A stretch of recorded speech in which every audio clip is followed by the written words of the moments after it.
আজ আপনাকে একটা গল্প শোনাচ্ছি। একদিন এক ব্যক্তি নিজের দ্বারে লিখে দিলেন, আজ আমি ভীষণ দুঃখী, আজ আমার সাথে কেউ দেখা করতে আসবেন না। কিছুক্ষণ পরে তার এক বন্ধু এলো, সে সেই লেখা পড়ল, তাও গিয়ে তার সাথে দেখা করল। সে বলল, আমি লেখাপড়া জানি না, কিন্তু আমার বন্ধুর মনের এই বেদনা, এটা আমাকে সবসময় ডাক দেয়। এরাই হলো আসল বন্ধু।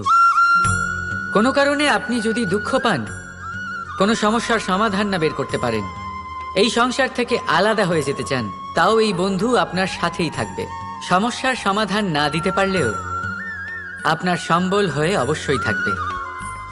হয়তো আপনার দুঃখ কম করতে পারবে না, কিন্তু আশার আলো অবশ্যই দেখাবে। যখন আপনি সংসারের থেকে আলাদা হয়ে যান, তখনও আপনার সাথে যুক্ত থাকে আপনার এই বন্ধু, আসল বন্ধু। এবারে আমরা মানুষেরা বড়ই বিচিত্র। তারা সব সময় যে কোনো জিনিসের মাহাত্ম্য দুবার বুঝতে পারে। এক, তা পাওয়ার আগে। দুই, তা হারাবার পরে। এবারে ঠিক এরকমই আমাদের বন্ধুরাও হয়। যদি আজ আপনার বন্ধুরা আপনার সাথে থাকে, তাদের প্রতি কৃতজ্ঞ থাকুন, তাদের প্রসন্ন রাখুন, তাদের মাহাত্ম্য বুঝুন। কারণ একবার আপনি এদের হারালে অনুতাপ করলেও আর এদের ফেরত পাবেন না। তাই ভালোবাসুন, বন্ধুত্ব বজায় রাখুন, আর আমার সাথে প্রসন্ন হয়ে বলুন, রাধা রাধা। মায়ের আরেকটা সব থেকে মহান গুণ, পরিস্থিতির সাথে নিজেকে মানিয়ে নেওয়ার অদ্ভুত শক্তি। যেভাবে একজন মা নিজেকে মানিয়ে নিতে পারেন, আর কেউ তা পারে না। মা একটা বিশাল নদীর মতো, যার গতিবেগ অপরিসীম, কিন্তু অহংকার একটুও নেই। যেভাবে একটা নদী পথের অনুকূলে প্রবাহিত হয়, সেভাবে একজন মা নিজের সন্তানের স্নেহে ঢলে পড়ে, পরিস্থিতি যাই হোক না কেন। সন্তানের ঘুমানোর সময়ের সাথে নিজের ঘুমানো, সন্তানের জাগার সময়ের সাথে নিজের জেগে ওঠা, সন্তানের পছন্দ মতো খাবার সে নিজের পছন্দের খাবার বানিয়ে নেয়। এটা মায়ের আঁচলই বটে, যা রোদে ছায়া হয়ে আসে, যা শীতে কম্বলের কাজ করে। মা মা এমন হয় যে সন্তানের যাতে ঘুম না ভাঙে, সেই জন্য সে এক পাশ হয়ে ঘুমানোর অভ্যেস করে নেয়। আর পরিস্থিতির সাথে শুধুমাত্র সেই মানিয়ে নিতে পারে যে সন্তানকে প্রকৃত ভালোবাসে। এই মাকে আমার শত কোটি প্রণাম। রাধা রাধা। মন্থন। আমরা সবাই এটাই জানি যে অমৃত পাওয়ার জন্য সমুদ্র মন্থন করা হয়েছিল, কিন্তু এর পিছনে যে মহান উদ্দেশ্য ছিল তা বেশিরভাগ লোকই বোঝে না। আজ সেই মহান উদ্দেশ্য আমি আপনাদের বুঝিয়ে বলছি। আমাদের জীবনে এই অমৃত লাভ করার জন্য পথপ্রদর্শক হয় মন্থন। তারপরে আমরা করি প্রতিজ্ঞা, তারপর নিই প্রস্তুতি, যেটা দেবতারা আর অসুরেরা একসাথে করেছিলেন। তারপর আমরা করি চেষ্টা। বাসুকীর মুখ থেকে বিশ্বশ্বাস নির্গত হওয়া, এটা প্রারম্ভিক বাধা হয়ে দাঁড়িয়েছিল। তবুও আমাদের লক্ষ্য দৃঢ় ছিল। যদিও সমুদ্র মন্থন থেকে হলাহল উঠে এলো, আমরা ভয় পাইনি, আমরা সেটার মোকাবিলা করলাম। ঠিক সেই পথেই যখন আমরা অনেক অমূল্য রত্ন পেলাম, নক্ষত্র পেলাম, সেটার প্রতি আকর্ষিত না হয়ে অমৃত লাভ করার পরেই আমরা শান্ত হলাম। এইভাবে যদি আপনি নিজের জীবনে প্রতিজ্ঞা, প্রস্তুতি, চেষ্টা, দৃঢ় নিশ্চয়, অটল থাকা আর আকর্ষণ থেকে বিরত থাকেন, যদি এইসব গুণ আপনার ভেতরে একত্রিত করে নেন, তাহলে আপনিও আপনার জীবনের অমৃত অবশ্যই লাভ করবেন। রাধা রাধা। সহনশীলতা মায়ের দ্বিতীয় সব থেকে বড় গুণ। কথায় আছে যে পৃথিবীর থেকে বেশি সহ্য শক্তি আর কারণ নেই। তাকে কর্ষণ করার পরেও পৃথিবী আমাদের ফসল প্রদান করে, কিন্তু মা, এই মা পৃথিবীর থেকে কম কিছু সহনশীল নয়। একবার ভেবে দেখুন, 9 মাস অবধি সন্তানকে নিজের গর্ভে ধারণ করে। এই সহনশীলতা কি কোনো পুরুষ দেখাতে পারবে? এই সহনশীলতা কি কোনো পিতা দেখাতে পারবে? মহিলার মধ্যে যতই শক্তি থাকুক, সহনশীলতার পরিভাষা সে মা হওয়ার পরেই লাভ করে। নিজের অস্তিত্বকে ভুলে গিয়ে সন্তানের অস্তিত্ব তৈরি করে। গর্ভে শিশুর পদাঘাত খেয়েও আনন্দের সাথে তাকে দুধ খাওয়ায়। এই হলো মা। আর এই মা জননীকে আমাদের শত কোটি প্রণাম। রাধা রাধা। এই লক্ষ্য আসলে কি? এই লক্ষ্য তাই যা আমরা পেতে চাই। এই সংসারে সুখী কে হয়? সুখী সেই যে তার লক্ষ্য পেয়ে গেছে। দুঃখী কে হয়? দুঃখী সেই যে তার লক্ষ্য এখনো পায়নি। এবারে প্রশ্ন এখন এটাই যে লক্ষ্য সবাই পেতে চায়, লক্ষ্য পাওয়ার জন্য সবাই প্রাণপণ চেষ্টাও করে, তাহলে সবাই তাদের লক্ষ্যে পৌঁছতে পারে না কেন? ঠিক আছে, কোথাও না কোথাও কিছু না কিছু কমতি থেকেই যায়, যাই বাধা থাক। আজকে আমি আপনাকে একটা উপায় বলবো এই লক্ষ্য পাওয়ার জন্য। একটা কাগজ নিন, তাতে একটা চিহ্ন বানান, সেটাই হবে আপনার লক্ষ্য। এবারে সেই লক্ষ্যে পৌঁছানোর একটা পথ বানান। এবারে এই যাত্রাকে ভিন্ন ভিন্ন ভাগে বিভাজন করে দিন। এবারে এটা হলো আপনার পরিকল্পনা। এবার এই পরিকল্পনা ক্রমানুসারে আপনি পালন করতে থাকুন। এটাই হবে আপনার চেষ্টা। এবার এইভাবে যদি আপনি চেষ্টা করতে থাকেন, যাই আপনার কল্পনা হোক না কেন, তা বাস্তব অবশ্যই হবে। তাহলে এই কল্পনাকে বাস্তবে রূপান্তরিত করুন। এইভাবেই নিজের পরিকল্পনা পালন করতে থাকুন। আপনার যাই কল্পনা থাকুক বা যাই লক্ষ্য থাকুক, তা বাস্তবে পরিণত হয়ে আপনার হাতে অবশ্যই আসবে। রাধা রাধা। আমরা সবাই কিছু না কিছু পড়েছি, কিছু না কিছু শিখেছি, কিন্তু এটা শুধুমাত্র জ্ঞানের প্রারম্ভ। আমাদের চেতনা কোথা থেকে জাগ্রত হয় এটা জানা সত্ত্বেও আমরা বুঝতে পারি না। তাহলে আসুন আমরা আরো একবার শিখে নিই জ্ঞানের আকার। ব্যঞ্জন বর্ণ শুরু হয় ক দিয়ে। ক দিয়ে কোকিল। এটা পড়তে পড়তে আমরা শব্দ রচনা করতে শিখি, আর তারপর বাকি সব কিছু। কিন্তু আপনি কি কখনো ভেবে দেখেছেন যে এটা ক দিয়েই কেন শুরু হয়, অন্য কোনো অক্ষর দিয়ে নয় কেন? কারণ এই ক থেকেই উৎপত্তি হয় করুণার। করুণা যা সব থেকে গুরুত্বপূর্ণ অনুভূতি। এই করুণার জন্যই আপনি যে কোনো মানুষ বা যে কোনো জীবের মনের ভাব, তার সমস্যা, তার কষ্ট বুঝতে পারবেন। এই করুণাই প্রেমকে জন্ম দেয়। এই করুণাই আমাদের বিবেককে জাগিয়ে তোলে। তাই ক দিয়ে করুণা যদি আপনি শিখে যান, তাহলে জ্ঞাদে জ্ঞানী হতে অধিক সময় কখনোই লাগবে না। রাধা রাধা। থেকে যায় শুধুমাত্র স্মৃতি, শুধুমাত্র স্মৃতি।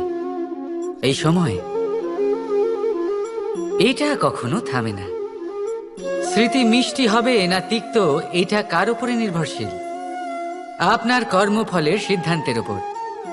যদি আপনি এই জীবনটাকে বুঝতে চান, নিজের ভুলের থেকে কিছু শিখতে চান, তাহলে পিছনে তাকান। আপনার বিগত জীবনের থেকে বড় শিক্ষক এই সংসারে আপনি আর কাউকে পাবেন না। যদি জীবনে বাঁচতে চান তবে সামনে তাকান। সমস্ত সম্ভাবনা, সমস্ত সুযোগ ওখানেই আছে। যদি নিজেকে শুধরতে চান, নিজের ভুল সংশোধন করতে চান, মহৎ কিছু করতে চান, তাহলে আগামী সময়ের থেকে ভালো স্থান আর কোথাও পাবেন না। তাই মনে রাখবেন, আপনি যতই চেষ্টা করুন যাতে আপনার দ্বারা কোনো ভুল না হয়, আপনার কোনো না কোনো ভুল অবশ্যই হবে। সেরকম হলে সেই ভুলের জন্য অনুশোচনা অবশ্যই করুন, তার থেকে শিক্ষাও নিন। কিন্তু সেই ভুল সংশোধন করতে কখনো ভুলবেন না। আপনার অতীতের কোনো ভুল ভবিষ্যতের একটা সুন্দর ফুলও হতে পারে। রাধা রাধা। কথা মানুষের পাওয়া সবচেয়ে অদ্ভুত উপহার। এই কথাই মানুষকে এই সংসারের সমস্ত প্রাণীর থেকে ভিন্ন করে তোলে, সংসারের সবচেয়ে উপরে নিয়ে যায়। এই কথার কারণেই আমরা একে অপরের সাথে ভাব আদান প্রদান করি। আমি আমার মনের ভাবনা অন্য কাউকে ব্যক্ত করতে পারি, অন্য কেউ তাদের ভাবনা আমাকে ব্যক্ত করতে পারে। এই কথাই আমাদের সবচেয়ে বড় ঢাল। এবারে দেখুন, আপনি নিশ্চয়ই লক্ষ্য করেছেন কারোর কথা মধুর হলে লোকে তাকে ভালোবাসে, তাকে নিজের বন্ধু বানায়। সেইভাবেই যদি কারোর কথা কঠোর হয় তাহলে লোকে তাকে ঘৃণা করে, তাকে নিজের শত্রু মনে করে। এই কথাই ভাষা হয়ে আমাদের ইতিহাস রচনা করে। তবে আমরা কি সত্যি বাণীর বিষয়ে অতটাই ভাবি যতটা আমাদের ভাবা উচিত? ভেবে দেখুন, মানুষের কথা বলতে শিখতে কত সময় লাগে। কোনো বালক 1.5 বছর বয়সে কথা বলতে শেখে, কেউ 2 বছরে, কেউ 3। এবার দেখুন, মানুষ 1.5 বছর বয়সে কথা বলতে শিখে গেলেও তার কি বলা উচিত এটা সারা জীবনেও শিখতে পারে না। এর উপরে মনোনিবেশ করুন, এটা বোঝবার চেষ্টা করুন কি বলা উচিত। নিজের কথা শুদ্ধ করুন, নিজের কথা মধুর করুন, আর সেই মধুরতার সাথে আমার সঙ্গে বলুন, রাধা রাধা।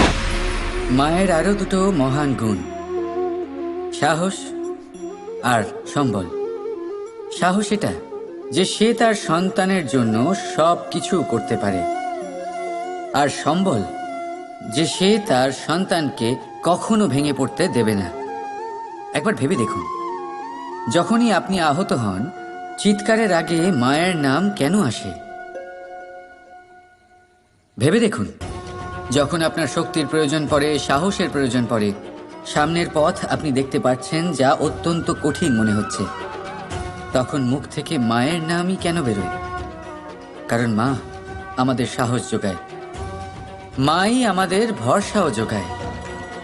মা জানেন কি করে আমাদের আঙুল ধরে আমাদের হাঁটতে শেখাতে হবে। মা এটাও জানে যে কিভাবে কান ধরে আমাদের সঠিক পথে নিয়ে আসতে হবে। এই রকম সাহসী মায়েদের আমার 100 কোটি প্রণাম। রাধা রাধা। সময়, কথায় বলে সময়ের পূর্বে কিছুই হয় না। প্রতিটা ঘটনার একটা সময় থাকে। সময়ের আগে না সূর্যোদয় হয় আর না সূর্যাস্ত হয়।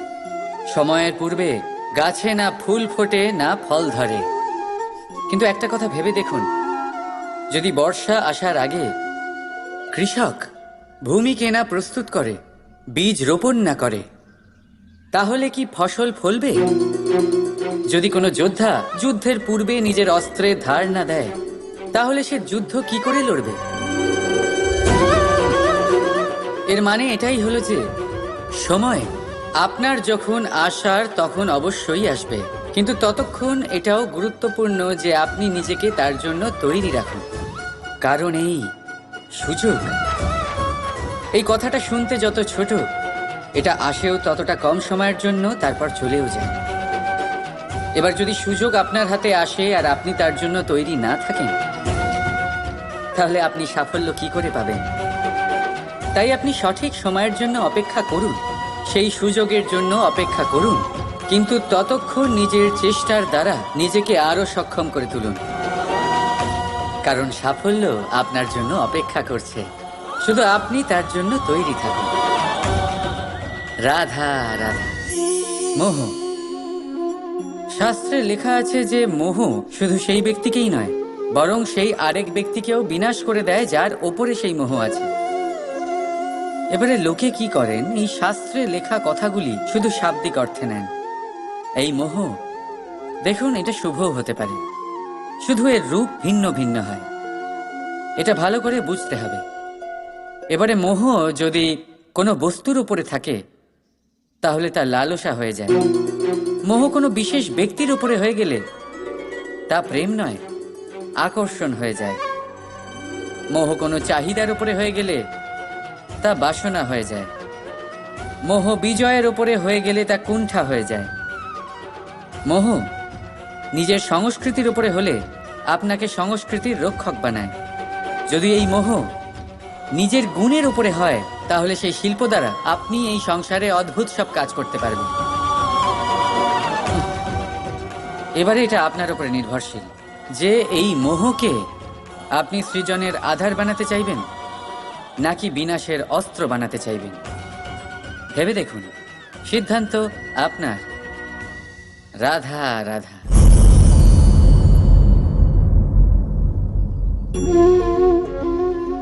ক্রোধ। লোকে বলে যে এই ক্রোধ পাপেরই মূল। কিন্তু সত্যি কি এই ক্রোধ পাপের মূল? একটু ভেবে দেখুন, এই ক্রোধ বাস্তবে আসলে কি?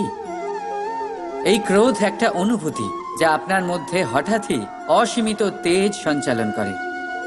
এবারে আমি আপনাকে কিছু উদাহরণ দিচ্ছি যাতে আপনি বুঝতে পারেন যে ক্রোধ আপনার জন্য ভালো কি না। যদি কারোর সাথে অন্যায় হয় আর এটা দেখে আপনার ক্রোধ হয়, আর এই ক্রোধ আপনাকে তার সাহায্য করতে প্রেরণা যোগায়, তাহলে এই ক্রোধ অবশ্যই ভালো। যদি কোথাও আপনি দেখেন যে কোনো নারীর উপরে অত্যাচার হচ্ছে আর সেটা দেখে আপনার ক্রোধ হয়, আর এই ক্রোধ আপনাকে তার সাহায্য করতে সাহস যোগায়, তাহলে এই ক্রোধ অবশ্যই ভালো। যদি এই সংসারে কোথাও আপনি কোনো অনৈতিক কাজ বা ছলনা দেখেন আর আপনার তাতে ক্রোধ না হয়, কিছুই অনুভব করেন না, তাহলে এটা কাপুরুষতা। তার মানে এটাই যে আপনি আপনার মনুষ্যত্ব হারিয়ে ফেলেছেন। তাই এটা বোঝার চেষ্টা করুন, আপনার ক্রোধের তেজের ব্যবহারের ওপরে নির্ভরশীল হলো এই ক্রোধ আপনার জন্য পাপের সমান, নাকি এই ক্রোধ আপনার জন্য পুণ্যের স্থাপক। রাধা রাধা। নবরাত্রির শুভ সূচনা হয়ে গেছে, আর এই সময় অত্যন্ত শুভ, কারণ এই সময় জগৎ মাতার সাথে জড়িত। মা কত ছোট একটা শব্দ, কিন্তু যদি ভালোভাবে দেখেন তাহলে সমগ্র সংসার এই শব্দের মধ্যে লুকিয়ে। মা যে তার সন্তানের জন্য যথাসম্ভব চেষ্টা করে, সবকিছু করতে প্রস্তুত থাকে। মা যার সব থেকে বড় গুণ অটল থাকা, মনের মধ্যে না কোনো অসৎ উদ্দেশ্য, না কোনো ভেদাভেদ, না কোনো ছল চাতুরি। বড়ই সরল হয় এই মা। সন্তান যদিও বা মিছে মিছে কেঁদে ওঠে, মায়ের মনে হয় সন্তানের হয়তো সত্যিই খিদে পেয়েছে। মা জন্মদাত্রী হোক বা পালিকাই হোক, স্বর্গ, এই স্বর্গ আমরা মায়ের চরণের তলায় খুঁজে পাই। তাই এই মাকে আমাদের শত কোটি প্রণাম। রাধা রাধা। আমাদের মধ্যে বহু মানুষ মাঝে মাঝে নিজেকে অকর্মণ্য মনে করি, ভেবে নিই যে এত চেষ্টা করার পরেও কিছুই পেলাম না, আর হয়তো পরেও কিছুই পাবো না, আর সেই জন্য নিজের জীবনের সমস্ত বোঝা অন্য কারোর কাঁধে চাপিয়ে দিই, নিজের ওপরে বিশ্বাস হারিয়ে ফেলি। কেন বুঝতে পারেন না এই কথাটা? যে যতক্ষণ না পায়ে কোনো কাঁটা ফুটবে, ব্যক্তি কি করে বুঝতে পারবে যে এরপর থেকে নিচে তাকিয়ে চলতে হবে? সূর্যকে নিজে জ্বলতে হয় যাতে বাকিদের প্রকাশ দিতে পারে সে। রাতের অন্ধকারের সাথে লড়াই করার জন্য চন্দ্রিমাকে আকাশে একা উজ্জ্বল হতে হয়। নদী নিজের যাত্রা কি করে করে, নিজের পথ কি করে নির্মাণ করে? সে পাথরের সাথে লড়াই করে তা বানায়। যদি স্বয়ং আপনি নিজের সাহায্য করতে অক্ষম হন, তাহলে নিশ্চিতভাবে আপনার এই জীবন ব্যর্থ হয়ে যাবে। তাই মনে রাখবেন, এই সংসারে নিজের জীবনের ভার নিজের কাঁধেই বহন করতে হয়।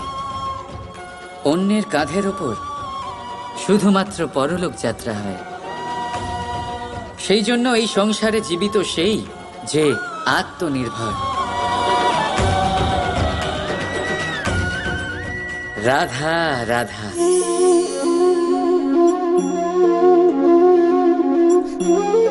এই জল দেখতে পাচ্ছেন আপনি? এটা ঘোলা জল, এতে ময়লা মিশে আছে। কিন্তু যদি আপনি এটা কিছুক্ষণ এমনি ফেলে রাখেন, তাহলে দেখবেন এই ময়লা আপনা থেকেই নিচে থিতিয়ে পড়বে। কিন্তু এই পাত্রটা নাড়াতে থাকলে এমনটা হবে না। শান্ত ছেড়ে দেবেন, তবেই এই ময়লা নিজেই নিচে চলে যাবে। ঠিক সেইভাবেই যখন আমাদের জীবনে কোনো সমস্যা আসে, কোনো অশান্তির সৃষ্টি হয়, তখন উত্তেজিত হয়ে পড়লে, নিজের সংযম হারিয়ে ফেললে আমরা এর সমাধান পাবো না। শান্ত থাকলে তখনই সমস্যার সমাধান পাবো। তাই মনে রাখবেন, ধৈর্য আর সংযম দ্বারা শান্ত মনে বিচার করলে যত বড়ই সমস্যা হোক না কেন, তার সমাধান আপনি অবশ্যই পাবেন।